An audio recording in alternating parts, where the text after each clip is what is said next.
Oh, hello.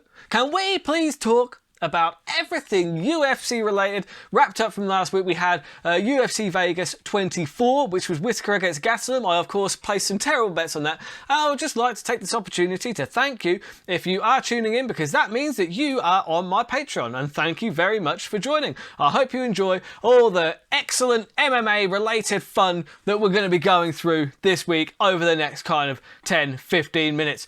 So, I know what you're all thinking. You're all wondering, but how the hell did your bets get on at the weekend? Well, let me tell you.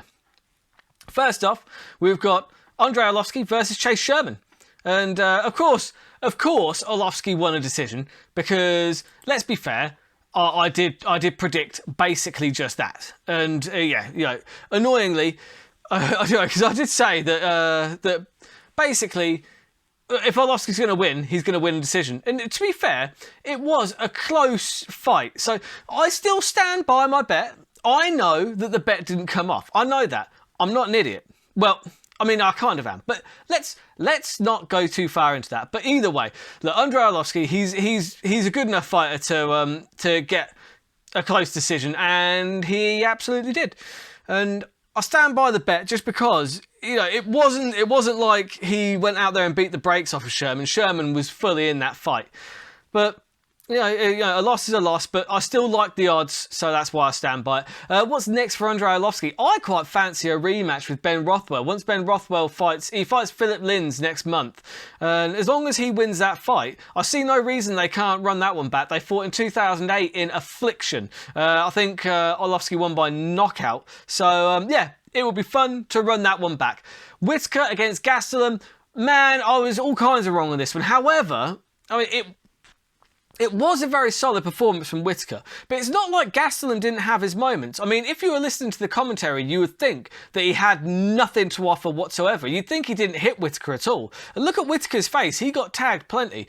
I'm not saying it wasn't a solid performance from Whittaker, because he was dominant. He won every single round, but there were 10-9s. Do you know what I mean? Well, when some of the commentators were floating the idea that the first round was a 10-8, it's like, no, not really. It was a dominant 10-9, but it was nowhere near a 10-8. You made it sound like Gastelum didn't touch him the whole fight, which is a bit weird. I mean, it can be difficult to be on the commentary desk, I guess. But I feel like it's weird that people are saying Vettori doesn't have a look in after that masterclass that Whittaker put on. Hey, they both won decisions, but the difference is, Vettori didn't take hardly any damage off of Kevin Holland. I feel like that was a much more one-sided fight than the Whittaker-Gastelum fight. So why is Vettori now all of a sudden removed from the title contention?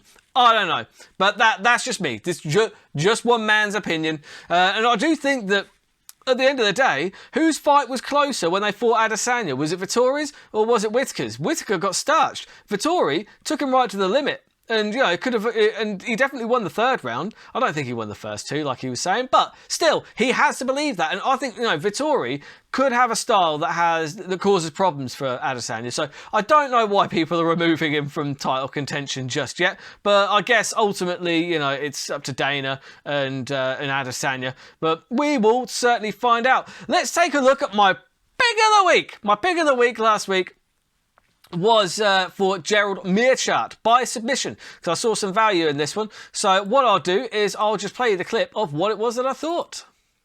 But I think he can take this guy out by submission, 3.25, add that to the bet slip. When you look at the people he's been beaten by, I don't know if Fabinski is quite on that same level. So I just think there is value there. That's why that's my pick of the week, because there is value in that bet, 3.25 on Meerchart to get the submission.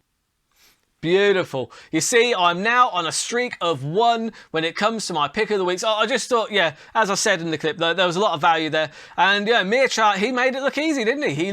He proved that he's better than his record does suggest. And you're welcome. If you put a bet on that one, you're welcome, guys. You're welcome. The only thing that's terrible about betting, you're not going to get rich betting on MMA. But sometimes, I do, believe it or not, have a look at certain things that fighters do. And every now and again, I'll get it right. It's an unpredictable sport. What can I say? But I always acknowledge my losses. I will also revel in my wins. Yes! Happy days. Pick of the week. Spot on. You're welcome. Let's have a look at the news, right? So the biggest news, obviously, was Jake Paul versus Ben Askren at the weekend. Even though it's not MMA, it's well, basically, it's a shit show, isn't it? That's what it was. I mean, did you see it? I mean, I saw clips of it, but I mean, fucking hell. I mean, obviously, Ben Askren, his boxing is terrible. Jake Paul outweighed him by quite a lot, but still, you know, fair play to Paul. He knocked him out.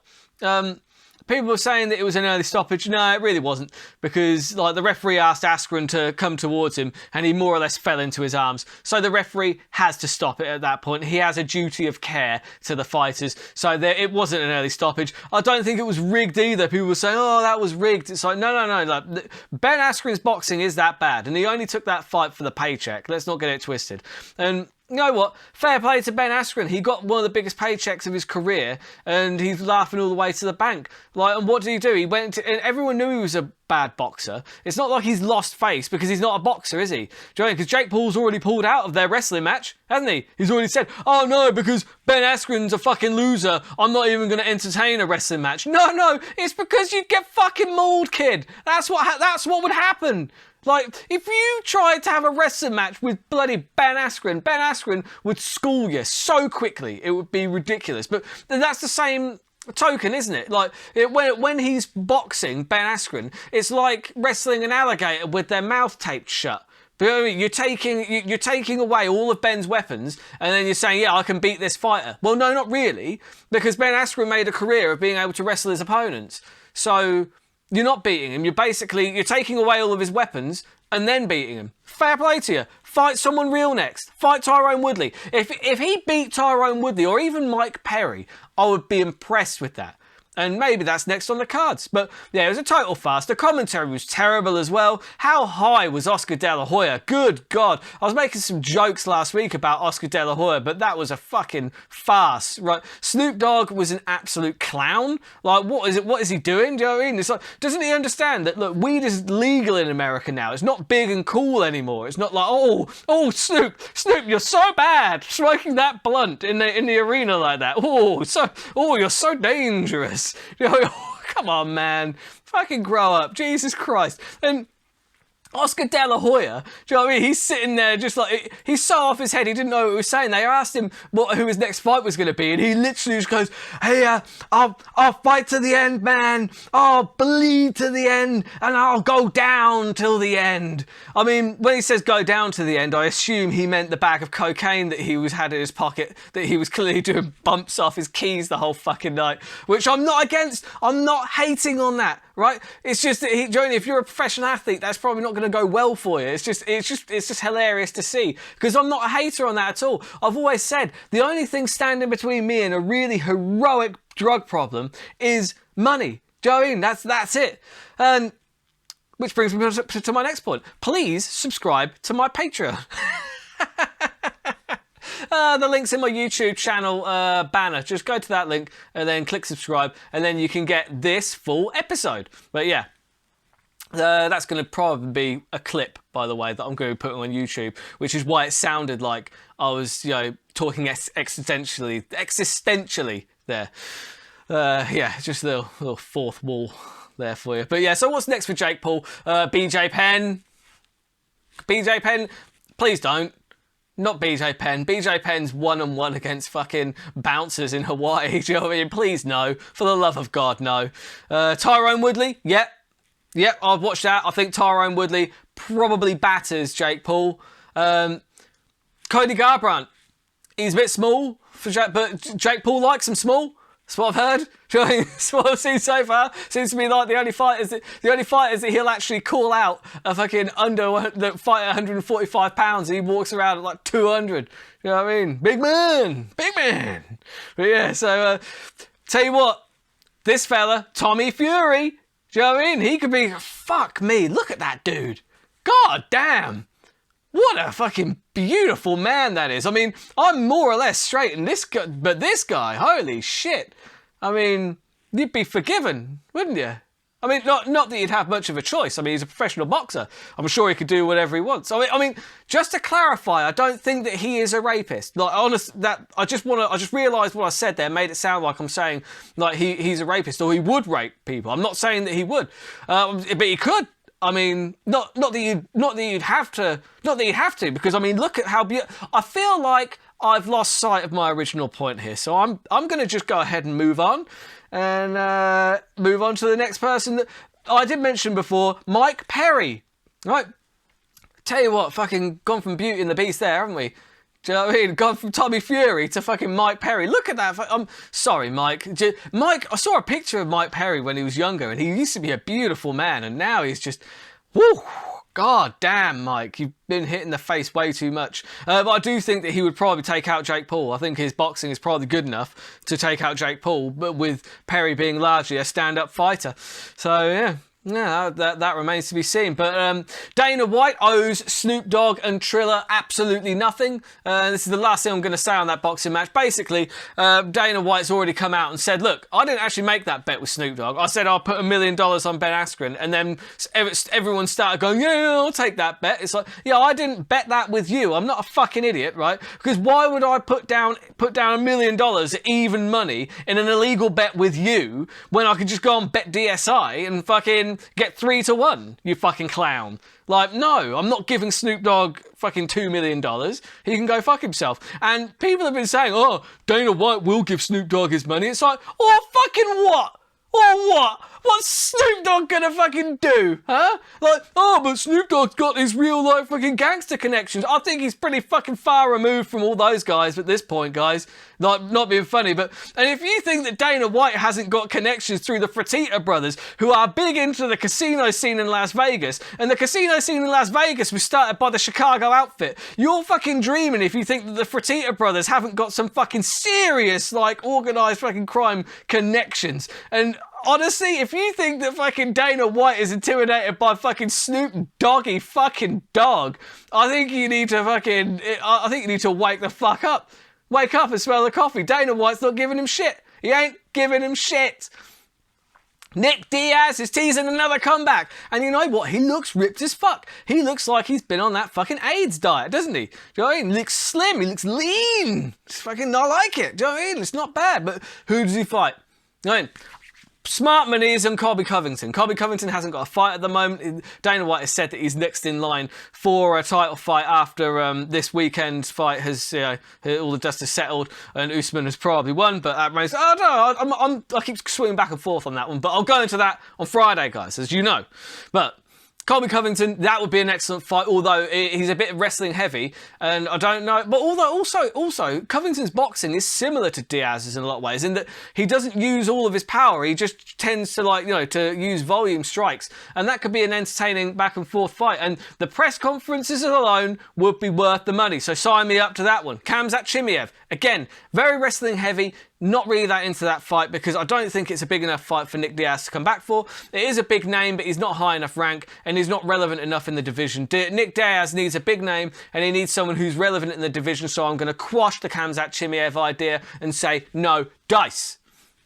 Dan Hardy. He's been sacked from the UFC, so this probably isn't going to happen. But you know what? Dan Hardy against Nick Diaz, that stylistically would be a very fun fight. And actually, I think it would do okay, kind of pay-per-view wise, but it's not going to do the kind of numbers that Colby Covington would do. But as much as I would like to personally, as I would like to see Hardy fight Nick Diaz, it's not going to happen. I'm going to quash that. It's more than likely it's going to be Colby Covington, and it's not going to be at 165. People can shut the fuck up with that because it's just not going to happen. It's going to be at 180, or no, it's going to be 170. Welterweight. It's going to be welterweight. Sorry, 180. He's not fighting Anderson Silva again, but yeah. So moving on to Troll of the Week. Like, I've got some good ones here. Now, this one is fucking brilliant. Look at this. The only thing that because people always say this, right? Conor McGregor, he's never defended any of his belts, right? Okay, yeah. But what he has defended a lot is Mr. Artem Lobov. That's true. That is true. True story. Obviously, there's been a lot of Ben Askren ones like floating around. And Ben Askren looking out of shape is quite a funny one. This is the troll. But what was funnier, I thought, was the actual responses to it. when the little Facebook comment underneath, and it says, yeah, I'm looking for your name on like the Olympic wrestling records, and do you know what I mean? And everything like that. I must have missed your name on that list. There we go. Sorry, just technical difficulties. Yeah, I couldn't find your name anywhere on the list of decorated college wrestlers, Olympians, or MMA title holders. Is there an alternative spelling that I should be looking for?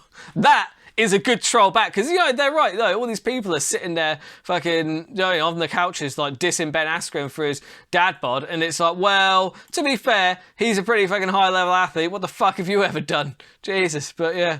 And this one, fuck me did I laugh hard at this one. This one I actually saw only today. But yeah, whose stand-up was worse? There's a picture of Ben Askren on the left and Brendan Schaub on the right. Brendan Schaub, I went to see a stand-up show in Leicester Square, and actually I thought it was quite good. But the general consensus is that actually his stand-up, but a lot of that was because he was telling the story of his fight career, and I quite enjoyed that. And so, but I've heard his stand-up special was terrible. I haven't actually watched it, so I couldn't possibly comment. But that meme is funny as fuck. And Jorge Masvidal, who's fighting this week, so I thought I'd find a meme featuring Jorge Masvidal, which I thought was fucking hilarious. Yeah, basically, so I posted this picture of Masvidal. He's standing in front of like the limos there, and said, "Why does Masvidal look like someone's uncle that only came to the wedding for the free food?" That is true, because those trousers fit terribly. That looks... I've never seen somebody look more unnatural in a suit. He needs a Scarface suit on, or he needs, like, you know, to be wearing jeans and t-shirt or something, because that just, it looks a bit, yeah, it does look very forced. But either way, funny, do you know what I mean? Made me laugh. So by all means, if you see any trolls of the week, just by all means get in touch. All my kind of like social media deets and stuff are all up here. Drop me an email, drop my Facebook page, the Burt Green, a message with anything like that. If you see something that you think is going to be funny that will add to the show, I will definitely give you a shout out. And yeah, so on Friday, I'll be going through and making all our picks. If you're on the Patreon, then you will see them a day before anyone else sees them, because it's always better to get your picks in on a Friday. So head to, like I said, just head to the Patreon and just subscribe. It's a bargain, £1 a month. £1 a month! And you get all this fantastic content. We have a really good time. And yeah, so until I get my picks in on Friday, just, you know, keep all your odds long and your bets terrible.